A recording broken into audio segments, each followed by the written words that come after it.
Oh, it's Yogis Gang. Hang on. Let me phrase this like I would whenever repeats of this show would pop up. Oh, it's Yogis Gang. Years before crossover events like the Avengers, Batman v Superman, or Out of Sight, we had the Hanna-Barbera smorgasbord of characters in Yogis Gang, or as I used to refer to it as, Yogi's Ark. Yogis Gang was a Saturday morning animated series that ran in the fall and winter of 1973, and featured such Hanna-Barbera characters as Yogi Bear, Huckleberry Hound, Quick Draw McGraw, Adam Ant, and who's this supposed to be? Squidly Diddly? That is his name. Touché, Turtle. The show turns Yogi Bear into a paranoid, doomsday foreshadowing madman who encourages his friends to live with him on a giant ark that floats up in the sky. Yogi really was the Noah of his time, only if God wanted him to collect 2 of every picnic basket. It was one of the many environmental and socio-political shows of the time, as the gang would fight very socially recognizable villains such as the Envy Brothers, Smokestack Smog, the Sheik of Selfishness, Hilarious P. Prankster. Stupid SJWs always inserting politics into our 70s cartoons? That's so 2020. Wait, what? And I don't see the problem with Hilarious P. Prankster. Hilarious is in his name. That means his pranks were a success. The show debuted as an hour-long TV movie as part of the ABC Saturday Superstar movie in 1972, which I'm sure was a great programming block, considering the first episode of that was the Brady Kids on Mysterious Island. I hope that was like Lost and they end up getting eaten by the smokestack smog. Yogi's Gang aired there as Yogi's Ark Lark, which was renamed Yogi's Gang when it went to series. The hour-long TV special was split into 2 episodes and repeats, but the first episode of Yogi's Gang featured our Ark Larkers fighting against Dr. Bigot. Yes, Dr. Bigot. Subtle. But on the plus side, while he may be bigoted, he is smart enough to get a doctorate, apparently. Boy, am I getting flashbacks to having to watch this because nothing else was on. We're on a trip with a wacky ship. We'll have a lark on Yogi's Ark. Hey, remember in Cuckoo's Nest when they all escaped and hung out on a boat? Well, just imagine that, only if it were a flying ark. And then they take away Mr. Smog's smog. He needs that to live. That isn't very tolerant of you. The villains are just hanging out in the sky, as you do. It's Lotta Letter. Hey, we'll have to take care of her some way. This also reminds me that vigilante movies were really popular in the 70s. Yogi Bear was the Charles Bronson of killing litter bugs and people in planes. It's the prankster and the greedy genie at 3 o'clock. Yay! Let's fix their clocks. Now what the hell were they doing? They were just flying around like normal, sorta. The gang's all sailing around the world high as hell, and the totally live studio audience must be too. What's our heading, Huckleberry Hound?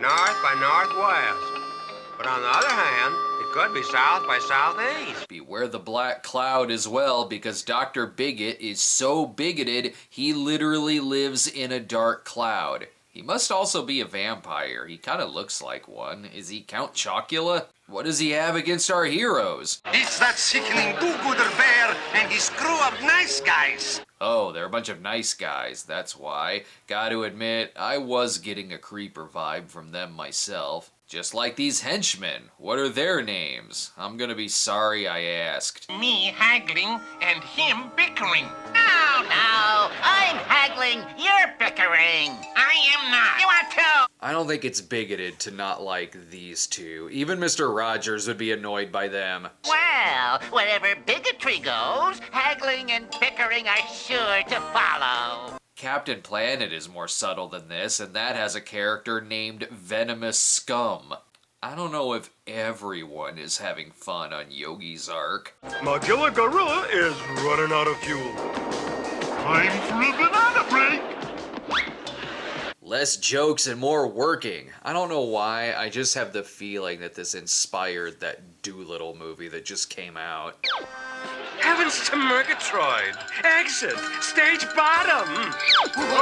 Except the dialogue is way better in this one. Now they're gonna crash their ark into a small town. Good thing he's there to protect the environment. Yogi's more of a nuisance to this town than the dark bigot cloud. Relax, they're not gonna crash and die. How do you spring a leak on dry land? Can somebody explain this to a smarter than average bear? Clearly, this show teaches science too. And who is this guy supposed to be? Who are you? What? I'm Mr. Cheerful. Don't you remember me? I think the character names should be even more on the nose. As in, just call him Mr. On the Nose. He's a former visitor to Jellystone Park, and I don't think it's gonna be Dr. Bigot that upsets Mr. Cheerful. You're making me hungry. I resemble that remark.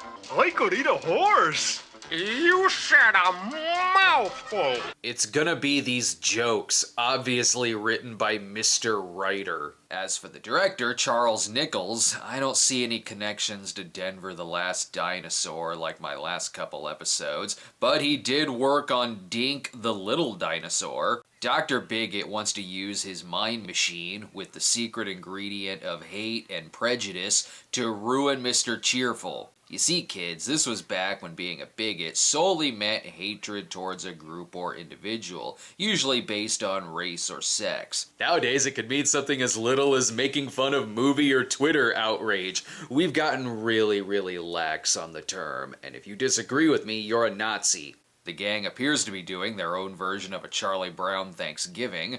Some of you may remember Mr. Cheerful voiced John Stevenson as Mr. Slate from the Flintstones. Here he's much more, for lack of a better word, cheerful. For he's a jolly good human. For he's a jolly good human. Stop sucking up, you already ate all of his sandwiches. The voice of Dr. Bigot is Henry Corden, known for taking over the role of Fred Flintstone after Alan Reed's death. Here he's doing his best Professor Fate from The Great Race. He's gonna ruin brunch with his bigot beam. I'm not kidding.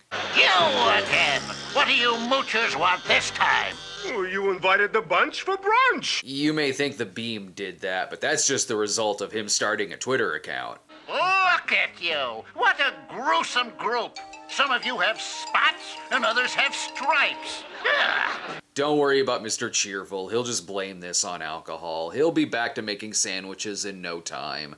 How are our heroes gonna stop this bigotry? We'll let him take a rest while we fix up his house. Yeah, We can mow his lawn.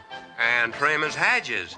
Sure, shave his pubes, that'll work. So they do a bunch of yard work for him in the hopes that he drops the whole bigotry thing. Fools, don't you know you're supposed to just scream at him online? That'll turn him into a better person. Or just mess with his house a little.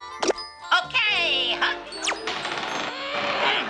This sure beats sweeping it under the rug. He's not even a bigot anymore. He's just mad they're ruining the structure of his house, destroying the resale value, and spraying him with a hose. I don't get it. What's with Mr. Cheerful?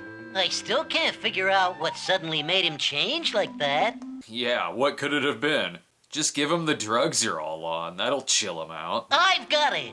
We'll bake Mr. Cheerful a cake. Yay! Why? He didn't beat Mario 64. Good, decorate it with the skiing ant. Yogi's against bigotry and the health inspector. Here's a cake covered in ant poop. Do you like us again? Must sound delicious to him because Mr. Cheerful is back to normal. However, this gives me what I've wanted to see for years. Bigoted Yogi Bear. I'm no friend of yours, fatso! Okay, no more shit talking this show. Yogi's Gang just got awesome. 'Cause that's the way I feel about all humans. Yeah. Yogi, I've never seen you act this way before. He spent years stealing from humans, though. And he hates his other friends now, too. Imagine me traveling around the world with such a raggedy group of animals. Well, some coked up writer imagined it. Relax, karma's gonna come to Yogi when that Yogi Bear 3D movie comes out. I really don't want to change Yogi back. If they kept him pissed off, I wouldn't have groaned whenever this show would come on. They figure out that the bigoted darkness is coming from the dark cloud. Gotta figure it out quick, the episode's almost over. You only have a little bit of time left to say the phrase, "There goes the neighborhood." It's those creatures from the Ark. There goes the neighborhood. Don't worry. Thank you. Now I know it's about bigotry. Show me Yogi getting pissed again. I'm no friend of yours, fatso! I just needed to watch that again. Please don't change him back. This is like Scooby-Doo if they didn't have to take a mask off of anyone and simply just figured out who it was by walking up to them and shooting them with a reverse bigot beam. You have become friendly. Maybe we can find somebody to be nice to. Hey, that's a great idea. If only we had magic ray guns to put people into a nice trance. That seems like a great idea. They don't even commit to this Stepford Wives brainwashing turn though, as they just leave Dr. Bigot as he is, angry and bigoted. So long, Dr. Bigot! I think they just left Dr. Bigot evil so that they could use the line, "So long, Dr. Bigot!" Well, now that that's over, let's scarf down everything else from your fridge. And bigotry is bad or something. We all have to carefully examine the thoughts we have in our own think tank. Yeah, that's pretty good, boo-boo. Now, why didn't I think of that? Boo, that sounds hard. Just shoot me with a ray gun and turn me nice. I'm tired of throwing cakes on my neighbor's porch. So that does it for the adventures of Yogi Bear and Dr. Bigot and Mr. Cheerful and goddamn, it's like the characters were named by a church youth group minister who does puppet shows for 5-year-olds. As I said earlier, I do love Yogi Bear, yet I would roll my eyes when this show would come on. I'd be excited at first, thinking, oh sweet, Yogi is on, but as soon as I saw that arc, I had to prepare myself for the Hanna-Barbera equivalent of a Just Say No to Drugs ad. Reruns of the show not only used to run on Nickelodeon, but on USA's Cartoon Express as well, presumably when the arc would break down and they'd have to hitch a ride on the cartoon version of the Snowpiercer. You know you're gonna get germs on that thing, and there's probably a lot of litter on it. It's not that something like this isn't well intentioned, and it goes without saying it'd be a little pandering,